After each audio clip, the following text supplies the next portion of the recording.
Good afternoon, everyone. Thank you for joining today's webinar. My name is Augustus Melu, a manager here at UNICOM Seminars. We're pleased to be hosting a webinar today titled The Essentials of Digital Projects. The webinar is presented by Danny Bluestone, Managing Director at CyberDoc. Danny created CyberDoc in 2005 out of his love for fused design, usability, and technology into superior user experience. CyberDoc works internationally with clients including Eurofighter, Typhoon, GlaxoSmithKline, and IMI.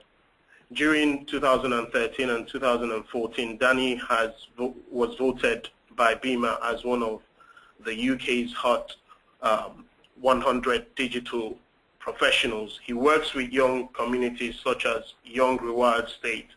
Danny obtained a Master's in Design for Interactive Media in 2003 from Middlesex University. At this point, I'd like to hand over to Danny. There will be opportunities for question and answers at the end of Danny's presentation. Hope you enjoyed the webinar. We welcome your feedback afterwards. Over to you, Danny. Yeah, so thanks for the intro. So basically today I'm going to be talking about how to best approach a digital project. So I'll be covering things like strategies, different methodologies to deliver projects, what sort of resourcing people need to consider. So let me start by just going through the agenda. So I'll briefly introduce CyberDoc and myself, and then talk a bit more about how to come up with a strategy and what the strategy should contain for a digital project. Then I'll cover a bit more about the different types of approaches, so things like waterfall, agile, and lean. Then I'll talk a bit more about the brief. So when you're writing a brief for the teams and the agencies, what you actually need to contain. We'll briefly talk a bit more about technology as well and what you should look out for, and then go through sort of execution, so what that actually means, and then just sort of a quick recap. So it's approximately sort of 30 minutes, and then there'll be questions at the end. So first of all, I'm going to introduce CyberDoc and myself. So we're a digital agency.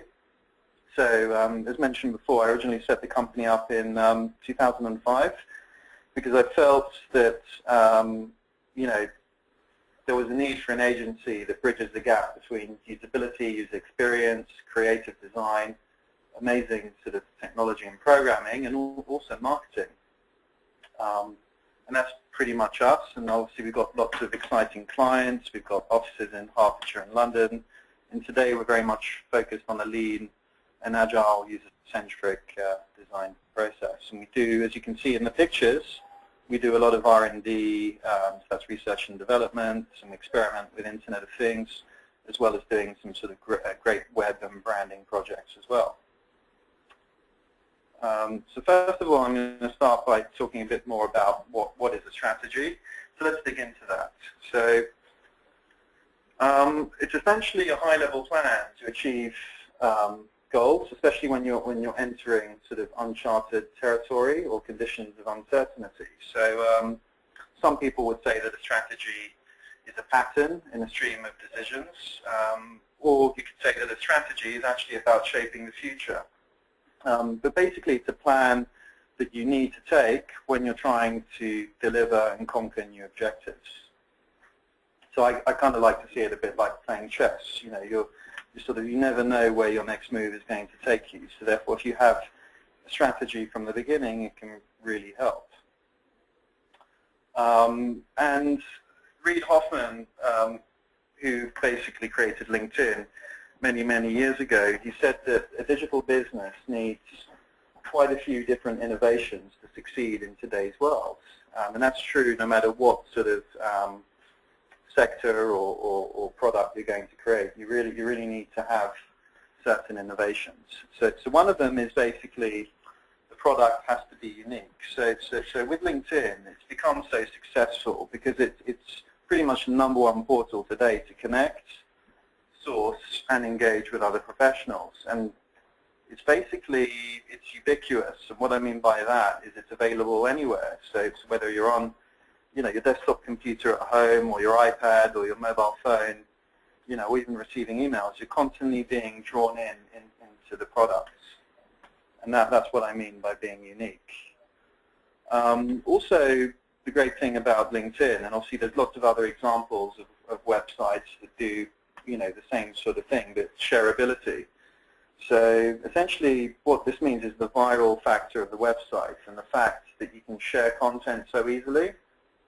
So essentially, by strategically planning these kind of things into your next project, you can help to make more shareable content and thus drive more users and sort of generate better conversions.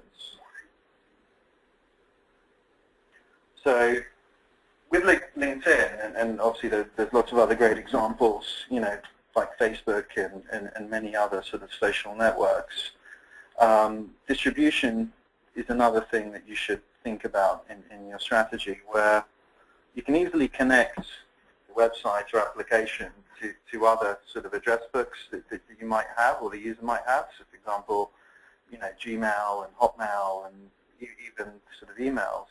So you can easily draw in people via some sort of API service. And again, it's another thing to consider in your strategy as well.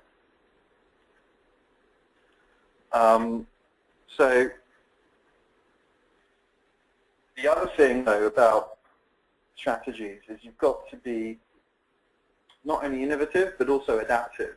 And this is where, in the Lean Startup, which is essentially a book about bringing sort of lean methodologies to the digital world and to the web world, basically Eric Ries, who wrote the book, sort of capitalized on a concept called pivots, where if you have a strategy, you basically deliver that strategy, you produce some sort of website or mobile app or system or application, but it's not necessarily working so well for you, you can basically take a pivot in direction. And it's very, very common for today's sort of Silicon Valley businesses as well as European startups and established organizations as well to pivot and change direction. So having what you call an adaptive strategy is obviously key to success. Throughout the last 10 years, so SciBidUc's been going for 10 years now, we've obviously come across a huge variety and produced sort of fairly large amounts of different types of projects. And what I've identified is that there's basically 4 types of digital projects that we come across kind of almost on a day-to-day basis when we're approached from new clients. And here on the screen are some examples of the different projects that we produce. So to explain a bit more, a different project will need a different strategy. So let's talk about what types of projects are out there. So you've got obviously branding and marketing projects, which again will need a particular strategy. Then you've got information and content-rich projects that also have slightly different requirements.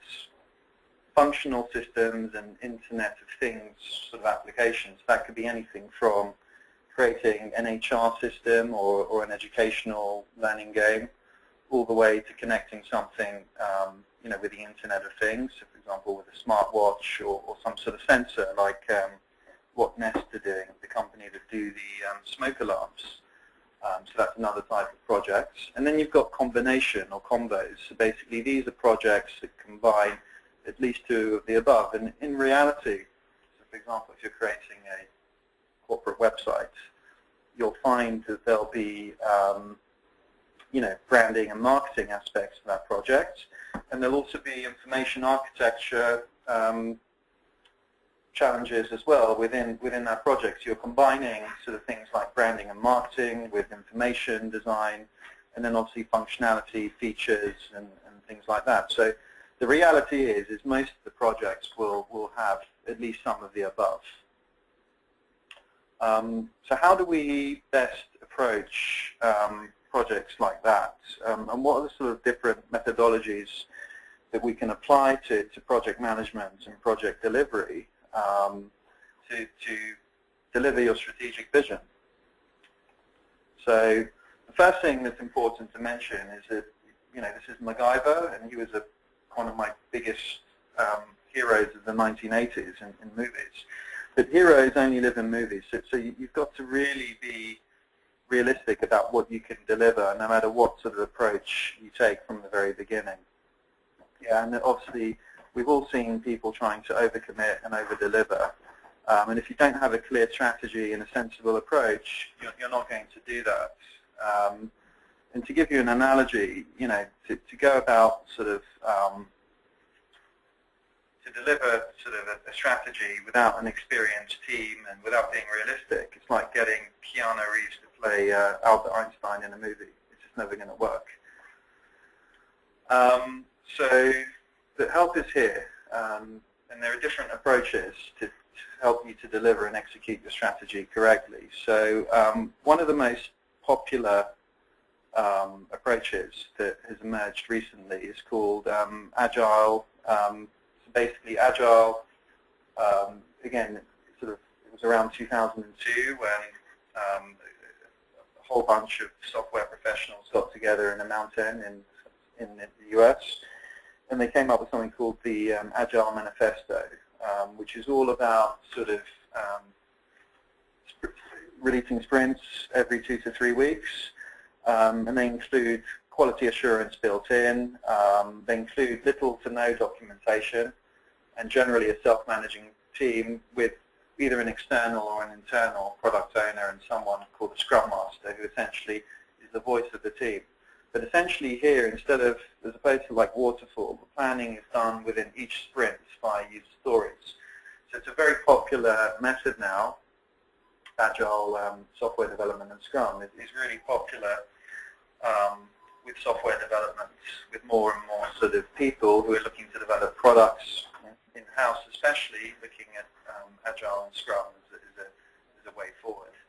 Then there's waterfall, which is normally a phased approach. So this will have upfront planning and specifications, and this is then followed by some sort of art direction, design, and creative process. And once that's finished, or sort of during, slightly overlapping, that's when the development is normally done. So user acceptance testing, or sort of thorough QA, is normally done at the end. And then Lean is more of a set of principles and a philosophy, encouraging experiments and pivots, just what we were talking about before, by something called minimal viable products, or MVPs. So in this instance, you're learning and iterating and improving constantly as you go along. And one of the great things about Lean is it constantly advocates to get rid of waste at all costs. And what I mean by waste is developing that feature that is going to take you 40 or 50 hours of development time that nobody's going to use. So it really considers things carefully. The project triangle, so regardless of whatever project or approach you take, you can't avoid this project management triangle. And fundamentally, every project is affected by the scope or features, the timeline, the schedule, and the budget, because at least from our experience, every project should aim to deliver quality. Yeah? And you can't you have to pick the type of facets, budget, features, and timeline, depending on the type of project that you're going for. And depending on the type of project, you're going to have to decide what's more important. For example, a feature is more important than the timeline, or is the budget kind of the dictating factor? So all of these things affect quality. And there are other things to consider as well within the triangle, such as risks. What is the risk to the project? What are the risky factors? Who are the people and stakeholders? So whether they're internal, external, and also the communication style. So just going deeply into Scrum, or sort of slightly more in depth. Scrum tends to have self-managing teams, so it's an agile development principle. A lot of the time there's no dedicated project manager, but you can have a project manager as well. And it's important to mention that with Scrum, it's quite a flexible or very flexible approach to delivering projects. So you can pretty much pick and choose elements from Scrum or sort of take pure Scrum depending on how you're set up. And the good thing about Scrum is it tends to be very light on requirements up front.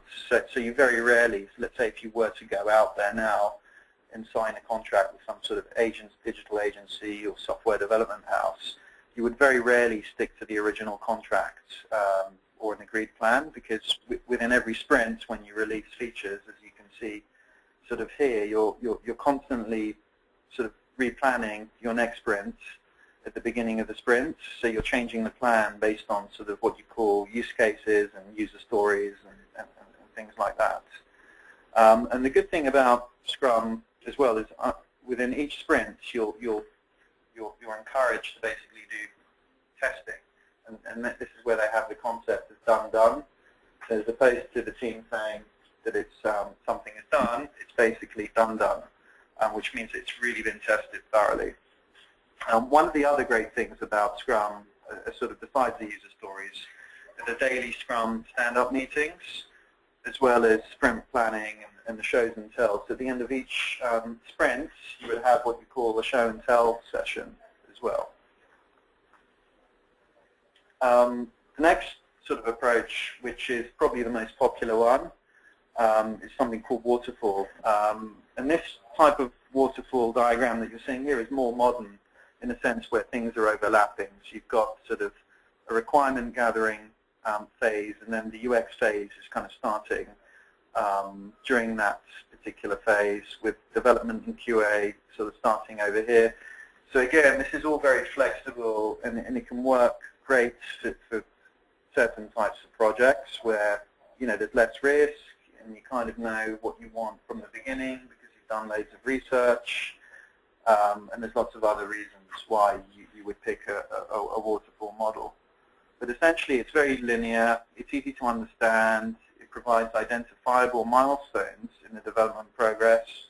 So if you're from quite a sort of bureaucratic or slightly sort of old school organization, it would be really clear for everyone to understand basically this particular process.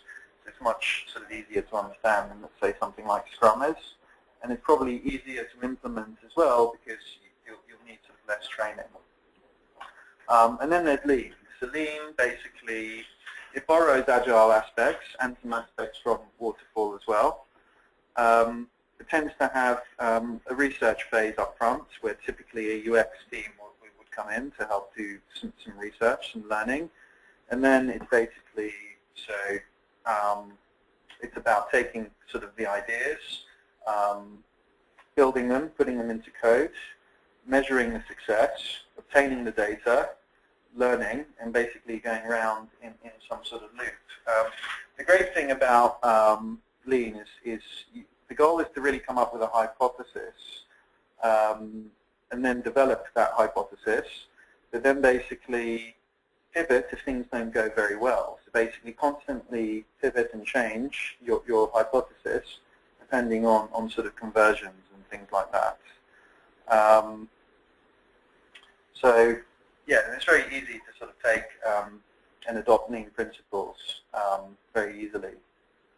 So to summarize the different approaches that we have, so we've got obviously Agile, Waterfall, and Lean. So with Agile, it's more about, and this is taken from the Agile Manifesto, it's much more about individuals and actions, whereas with Waterfall is much more process-driven, and Lean is basically a combination where it's a proven process, yet still flexible and people-focused. With Agile, obviously the objective there is to deliver working software, because kind of part of the Agile Manifesto is, look, let's cut out all of the red tape, all of these horrible documents, and just create some working software. Whereas Waterfall tends to include documentation, depending on which type of, because even with waterfalls, you have something called the sashimi model, and you have different types of waterfall. Whereas with Lean, you only generate, you obviously validate the software by sort of constant user feedback, but it would advocate having something like a wiki, which so you would have the instead of having heavy Word documents, you'd have tables and sort of quick explanations on something like a wiki. Again, Agile is all about customer collaboration, whereas Waterfall is more contract and negotiation driven. Lean, obviously smart, flexible, and it challenges the proposals from the very beginning. And finally, Agile sort of is all about responding to change. Waterfall is following a plan of some sort, and Lean is about the build, measure, and learn loop, where you're constantly building, measuring, learning, and just sort of cycling through that. So the next part of the presentation is about the brief. So once you create your strategy and you pick a methodology, whether it's going to be Waterfall, Lean, Agile, or a combination of those approaches, and obviously the approach that you take will depend on the management style in your organization, the partners that you work with.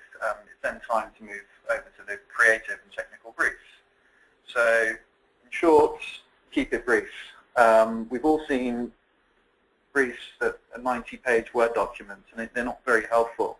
And the problem with going down that route of having a sort of extremely convoluted documents with must-haves, could-haves, should-haves, is that you're also removing any sort of chance of an agency coming in with creative ideas, and it's just way too prescriptive. Instead, the brief should generally contain the strategy, your objectives, potentially outlining the methodology that you want to take and how you want to work with the agencies and partners, and sort of more defining the responsibilities of who's going to be doing what. Yeah. So here are some things that you typically should include in a brief.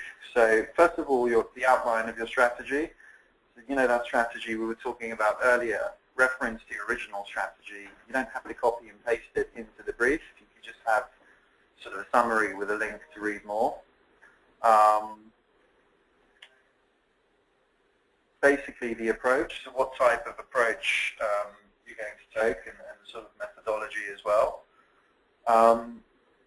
And that's what we just discussed before. Then in terms of the resources, who's going to be doing what and when. And it should be clear what you expect from each partner and stakeholder within the brief. Content strategy. So again, this is something that's often overlooked. You really need to think carefully about who's going to generate the content, how is that going to be formatted. Are there going to be things like infographics, videos? Is it going to need sort of more formatting because you're moving things into a new HTML template and things like that? And generally, sort of who's going to be refreshing the content? And then marketing. So how is marketing going to be built into the project? That's really important as well. And then branding. So for example, do you have branding guidelines for your project?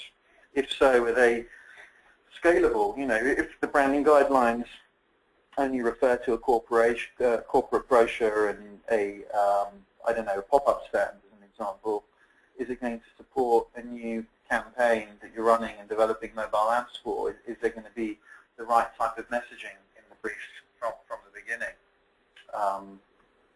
So yeah, these are things to consider. And technology, it's always worth outlining what sort of technology you're going to need in the brief, and that's actually going to be the next thing that we delve into. So this is a good quote from Bill Gates, because it's not necessarily about, this quote kind of flips logic on its head, but it actually has a great point. Let's not overcomplicate the development and find the easiest way to get, let's not overcomplicate things, but let's try and find the easiest way to get some sort of prototype or proof of concept out the door. because that's what you want. It's all about speed and sort of taking a product to market.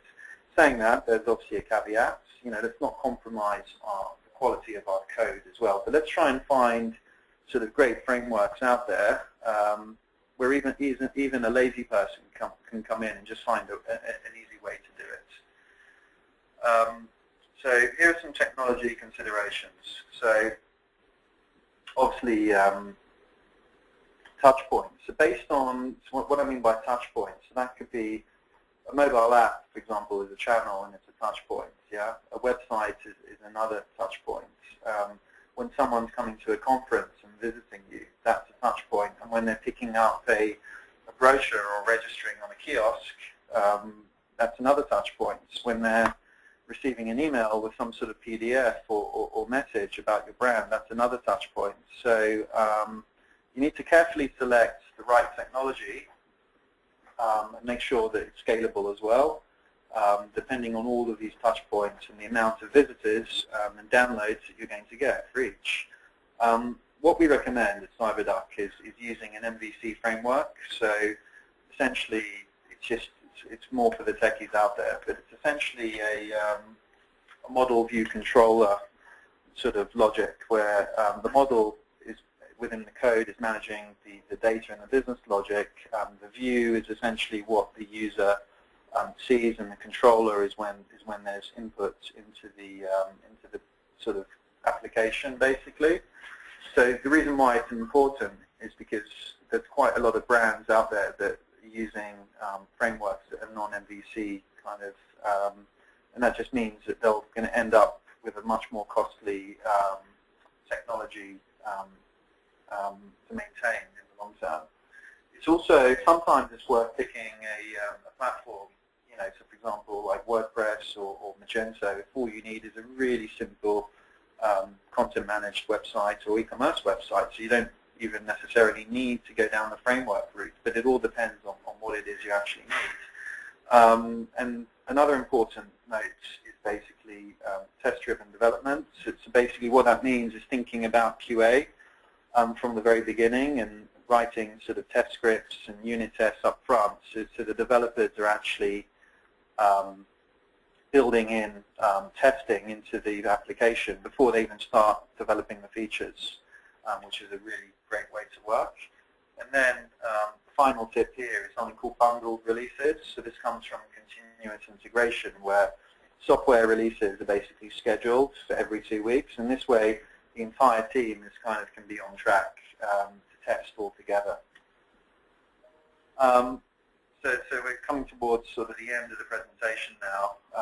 The next part is going to be more about execution. So just a couple of sort of pieces of advice from us here. And obviously, one thing to remember, this is a great quote from Marty Neumann, the author of the Design for Companies. It's a really good sort of book that he wrote about applying design and how design is a way of thinking. And it's not just kind of a lick of paint on the surface, but the fact that innovation powers brand and brand powers loyalty.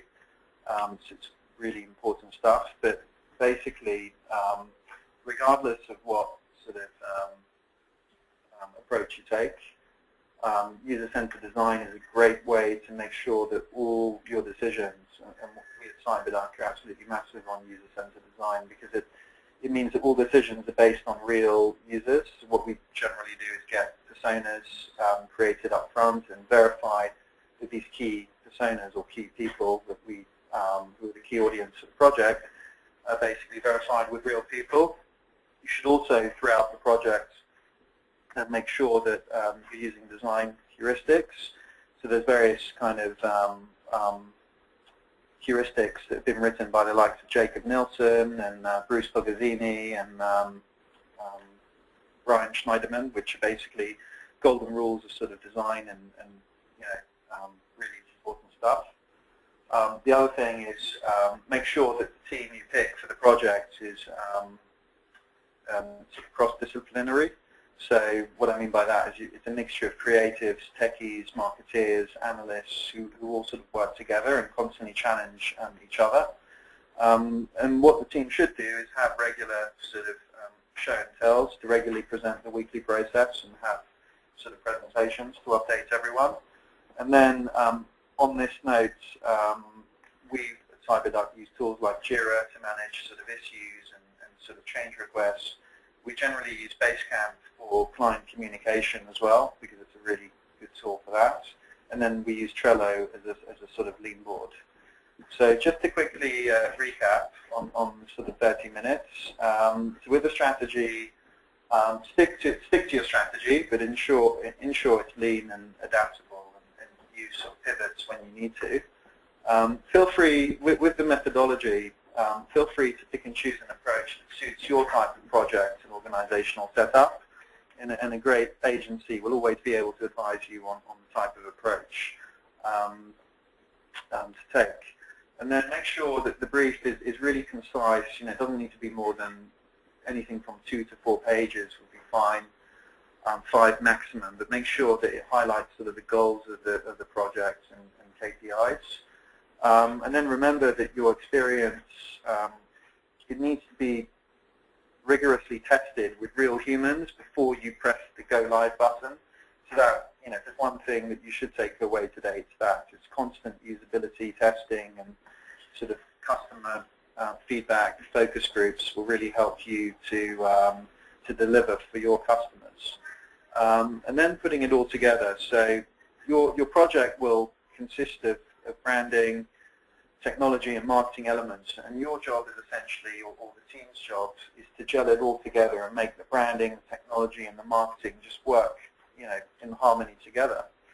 So yeah, I'd like to thank you for coming into this webinar and ask you, yeah, if you have any questions. Now, we will be tweeting the slides as well. I'm putting them, if you come back in a couple of hours, probably around sort of 3 o'clock UK time, we'll have we'll tweet our slides, and you'll be able to sort of see them on SlideShare.